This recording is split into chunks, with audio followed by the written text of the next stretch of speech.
Alrighty, welcome back, boys and girls. It's your main math man, Michigan, coming to you live from Alameda International High School. In this video, we're actually working on assignment 4-1, which is on the back of that factoring notes page. So make sure you're doing that first, and then you can work on this assignment. So, just like in the notes video, we're trying to factor out one common factor between each of these two terms. So I always should have, something times a set of parentheses where I have two terms in that parentheses. Excuse me, I couldn't say this, so I can say, all right, both of those are even, so I can divide by 2 to each of those terms. And on the inside, I'm gonna have x plus 4 left over. And number 2, what can I factor out? I can factor out a 3, and inside the parentheses, I'm left with x minus 4. Moving on to, make sure it's on the screen. Moving on to number 3. Again, notice how there's an x in both of these, but I don't have a coefficient for that first term. So I can say, well, I can factor out an x, and what's going to be left over? I have x plus 5. For number 4, same idea, factor out an x, and so that means I have x minus 3.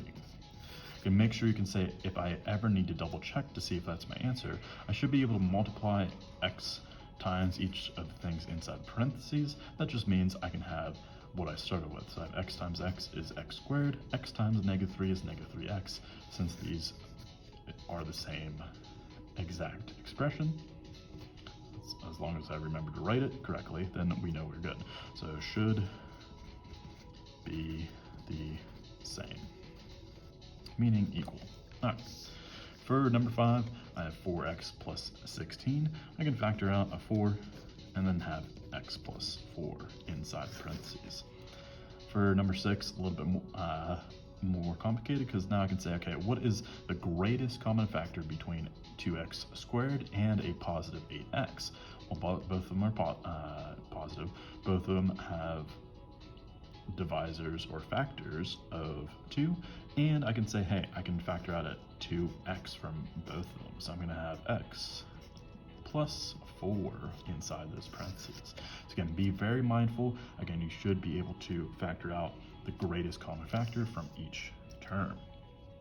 For number 7, I have 3x times and then x plus 4. So again, notice how did I factor it out? Well, I have 3x times x is x squared. 3x times 4 is positive 12x. And then lastly, what can I do here? Well, I can factor out a 5x to end up with x squared, and not just x squared, sorry.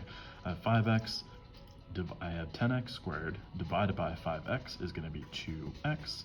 And I have 5x divided by itself is just going to be 1. So again, be very mindful of those ideas that you have for yourself. And as always, super slam that subscribe button.